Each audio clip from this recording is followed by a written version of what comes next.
Thank you, Lord, for the additional year na dumating sa buhay ko, at very thankful ako to God na yun nga, maski paano kakapaghanda, maski malayo ka sa family, at least 'di ba,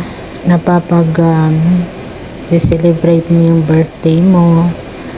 Deep inside, nandiyan naman sila sa puso, sa isip, lalo na ang mahal nating Ama. Salamat God sa patuloy na pagsubaybay at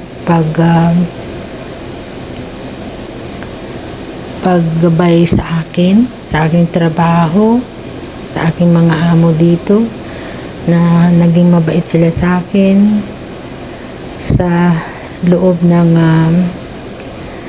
16 years. Ito pa rin ako, magagawa ko kung ano yung gusto ko, nakakapag-enjoy, dahil lagi silang nagsusuporta sa akin. Thank you God sa binigay mong amo sa akin. Thank you so much. At pinagdadarasal ko lang sa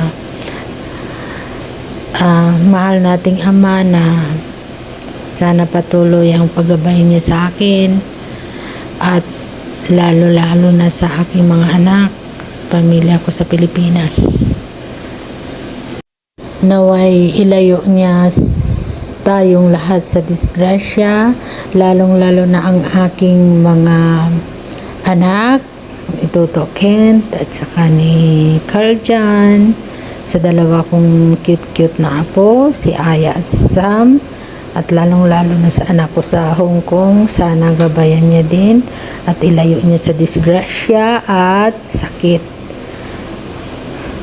Lalong-lalo na rin sa akin dito, naway bigyan niya ako ng magandang pangangatawan,